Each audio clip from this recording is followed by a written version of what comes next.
ಅರಾಜ್ ಅಂತ. ಅರಾಜ್ 2 ವರ್ಷ ನೀವು ಹಂಗಂತೀರಾ. ಅವರು ನಮ್ಮ ರಾಯರೆಡ್ಡಿ ಅಂತಾರೆ 2 ವರ್ಷ ಕಟ್ಟಿಲ್ಲ ಅಂತ ಸುಮ್ಮನೆ ಬಿಟ್ಬಿಡ್ಬೇಕಾ ಅಂತೀರಾ ಅನ್ಗಂಡೆ ಅಂತ ಬಿಟ್ಬಿಡ್ಬೇಕಾ? ಡಿ.ಕೆ.ಶಿವಕುಮಾರ್ ಸ್ಟ್ರಿಕ್ಟ್, ಒಂದ್ ದಿನಾನು ಬಿಡಲ್ಲ ಅಂತ ಅವ್ರ ಲೆಕ್ಕ.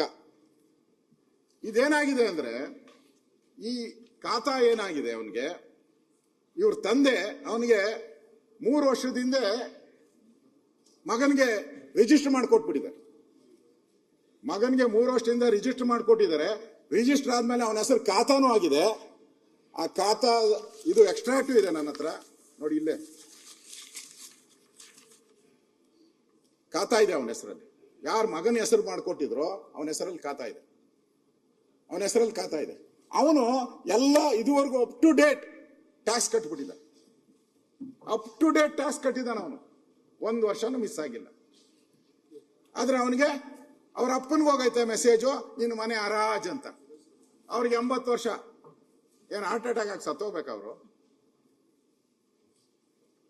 ಇಷ್ಟು ಈ ತರ ಒಂದು ಸಾಫ್ಟ್ವೇರ್ ಕಾಮನ್. ನಾ ಹೇಳ್ತಾ ಇದ್ರೆ ನಾವು ಆ ತರ ಮಾಡ್ಬಿಡ್ತೀರಿ, ನಮ್ಮ ಸಾಫ್ಟ್ವೇರ್ ಹಿಂಗೆ ಹುಡುಕಿ ಹೊಡಿತೀರಿ. ಈಗ ನಡೀತಾ ಇದೆಯಲ್ಲ ಅದ್ಯಾವ್ದೋ ವಾರು, ಇಸ್ರೇಲು ಇರಾನು, ಹುಡುಕಿ ಹೊಡಿತಾರಲ್ಲ, ಹಂಗೆ ನಮ್ಮ ಕಾರ್ಪೊರೇಷನ್ ಹುಡುಕಿ ಹೊಡಿತಾ ಇದ್ದಾರೆ ಅಮಾಯಕರನ್ನ.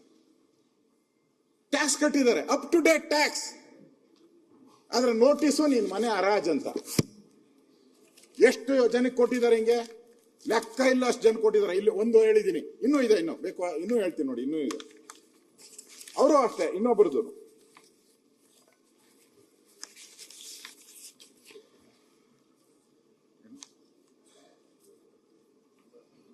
ಈ ಟ್ಯಾಕ್ಸ್ ಪೇಡ್ ರೆಸಿಪ್ಟ್ಸ್ ಎಲ್ಲ ಇದೆ ನೋಡಿ.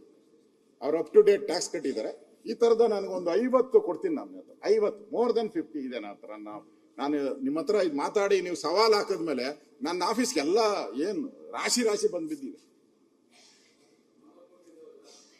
ನಮ್ಮ ಸತೀಶ್ ಹತ್ರನೂ ಇದೆ ರಾಶಿ. ಅಂದ್ರೆ ನಾನು ಹೇಳೋ ಅಂಥದ್ದು ಉಸೂಲಿ ಹೆಂಗ್ ಮಾಡ್ತಾ ಇದ್ದಾರೆ ಅಂತ. ಈ ಖಾತಾ ಹೆಸರಲ್ಲಿ ಒಂದು ಮಾಫಿಯಾ ಗ್ಯಾಂಗ್ ರೆಡಿ ಆಗಿದೆ ಬೆಂಗಳೂರಲ್ಲಿ. ನಿಮ್ದು ಅವ್ರದ್ದು ಖಾತಾ ಆಗಿರ್ತದೆ, ಒರಿಜಿನಲ್ ಖಾತಾ ಇರುತ್ತೆ. ಇವ್ರೇನ್ ಮಾಡ್ತಾರೆ, ಅವ್ರ ಲೆಡ್ಜರ್ ಅಲ್ಲಿ ಒಂದು ರೌಂಡ್ ಮಾಡ್ಕೊಂಡ್ಬಿಡ್ತಾರೆ. ಅದಕ್ಕೆ ಅವರೇ ರೌಂಡ್ ಮಾಡ್ಕೊಂಡು ಅಲ್ಲಿ ಪಕ್ಕದಲ್ಲಿ ಬಿ ಅಂತ ಬರ್ಕೊಂಡಿರ್ತಾರೆ ಅಷ್ಟೇ. ಒರಿಜಿನಲ್ ರೆಕಾರ್ಡ್ ಅಲ್ಲಿ ಕರೆಕ್ಟ್ ಆಗಿರ್ತೈತೆ ಖಾತಾ, ಇವ್ರ ರೆಕಾರ್ಡ್ ಅಲ್ಲಿ ಬಿ ಇರ್ತೈತೆ. ತೋರಿಸ್ತಾರೆ, ನೋಡಪ್ಪ ನಿಂದು ಕ್ಯಾನ್ಸಲ್ ಆಗ್ಬಿಟ್ಟೈತೆ, ಇದ್ದಿದ್ದು ಬಿ ಆಗೋಗ್ಬಿಟ್ಟೈತೆ. ಸರ್ ಅದು ಹೆಂಗ್ ಸರ್ ಆಗೋಗ್ಬಿಟ್ಟೈತೆ, ನಾನೇನ್ ಮಾಡ್ಲಿ, ಕಂಪ್ಯೂಟರ್ ಸಿಸ್ಟಮ್ ಅಲ್ಲಿ ಬಂದ್ಬಿಟ್ಟಿದೆ. ಇದು ಲಕ್ಷಾಂತರ ಕೇಸ್ ಉಸಿಲಿ. ಈ ತರ ಒಂದ್ ರೀತಿ ಮೆಸೇಜ್ ಹಾಕೋದು, ನಿನ್ ಮನೆ ಹರಾಜ್ ಅನ್ನೋದು. ಏನ್ ಸರ್ ಟ್ಯಾಕ್ಸ್ಗೆ? ಅದು ಟ್ಯಾಕ್ಸ್ ಕಟ್ಟಿರೋರು ನಾನು ಹೇಳ್ತಾ ಇರೋದು, ಕಟ್ಟದೇ ಇರೋರು ಪರವಾಗಿಲ್ಲ. ಕಟ್ಟಿರೋರ್ಗು ಮನೆ ಹರಾಜ್ ಆಗ್ತಿರಲ್ಲ ನೀವು. ಈ ಸರ್ಕಾರಕ್ಕೆ ನಾವೇನು ಹೇಳ್ಬೇಕು ಹೇಳಿ ಸರ್ ಅಧ್ಯಕ್ಷ? ಈ ಸರ್ಕಾರಕ್ಕೆ ನಮ್ಮ ಡಿ.ಕೆ.ಶಿವಕುಮಾರ್ ಅವತ್ತೇನೋ ಒಂದು ಸ್ಪೀಡಲ್ಲಿ ಅವ್ರದ್ದು ಒಂಥರ ಏನು ಸ್ಪೀಡು, ಒಂದೇ ಭಾರತ್ ರೈಲು ಹೋಗ್ತೈತಲ್ಲ ಹಂಗೆ ಸ್ಪೀಡ್ ಜಾಸ್ತಿ, ಸ್ಪೀಡ್ ಲೈಟ್ನಿಂಗ್ ತರ ಹೊಡೆದ್ಬಿಟ್ರು. ಈಗೇನು ಹೇಳ್ತೀರಾ ಇದಕ್ಕೆ? ಈ ಲಂಚಕ್ಕೆ ಏನು ಹೇಳ್ತೀರಾ? ಸಾಕ್ಷಿ ಕೊಟ್ಟಿದ್ದೀನಿ, ದಾಖಲೆ ಕೊಟ್ಟಿದ್ದೀನಿ, ಫೋನ್ ಪೇ ಕೊಟ್ಟಿದ್ದೀನಿ, ಇನ್ಯಾವ ಪೇ ಕೊಡ್ಬೇಕು ಹೇಳಿ? ನಿಮ್ಮ ಈ ಖಾತಾ ಬಂಡವಾಳನ್ನ ನಾನು ಹೇಳ್ತಾ ಇದ್ದೀನಿ ಅಧ್ಯಕ್ಷರೇ. ಇನ್ನೊಂದು, ಈ ಜಕ್ಕೂರು ಫ್ಲೈಯಿಂಗ್ ಸ್ಕೂಲ್ ಇದೆ, ನಾವ ನೋಡ್ತಾ ಇರೋದು. ಅದ್ರ ಮೇಲೆ ಏನೋ ನಿಮ್ ಕಣ್ಣು ಬಿದ್ದಿದ್ಯಾ ಅಂತ ಶಿವಕುಮಾರ್ ಅವ್ರಿಗೆ. ಏನ್ ಮಾಡ್ಬೇಕು ಅಂತ ಇದ್ದೀರಾ ಅದನ್ನ? ಜಕ್ಕೂರು ಫ್ಲೈಯಿಂಗ್ ಸ್ಕೂಲ್ ಎಷ್ಟು? 217 ಎಕರೆ. ಏನೋ ಎಲ್ಲ ಮಕ್ಕಳು, ಸಣ್ಣ ಬಡವ್ರ ಮಕ್ಕಳು, ಮಧ್ಯಮ ವರ್ಗದವ್ರ ಮಕ್ಕಳು ಪೈಲಟ್ ಆಗ್ಲಿ ಅಂತ ಹೇಳಿ ಪ್ರಾರಂಭ ಮಾಡಿದ್ದು.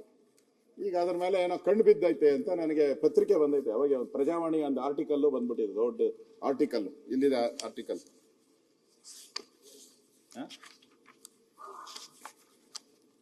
ಪ್ರಜಾವಾಣಿ ಆರ್ಟಿಕಲ್ ತೋರಿಸ್ತೀನಿ ಈಗ. ಇದು ಮೈಸೂರು ಮಹಾರಾಜರು ಪ್ರಾರಂಭ ಮಾಡಿದ್ದು. ನಿಮ್ಮೂರಿನಿಂದ ವಿಶ್ವ ಮಟ್ಟದವರೆಗೆ ರಾಜಕೀಯ, ಸಿನಿಮಾ, ಸ್ಪೋರ್ಟ್ಸ್ ಯಾವ ಸುದ್ದಿಯೂ ಮಿಸ್ ಆಗಲ್ಲ. ಬರೀ ಸುದ್ದಿಯಷ್ಟೇ ಅಲ್ಲ, ಜೊತೆಯಲ್ಲೇ ಇರುತ್ತೆ ವಿಶ್ಲೇಷಣೆ. ಗ್ಯಾರಂಟಿ ನ್ಯೂಸ್ ನ ಸಬ್ಸ್ಕ್ರೈಬ್ ಮಾಡಿ, ಫಾಲೋ ಮಾಡಿ, ಕ್ಷಣ ಕ್ಷಣದ ಅಪ್ಡೇಟ್ಸ್ ಪಡೆಯಿರಿ.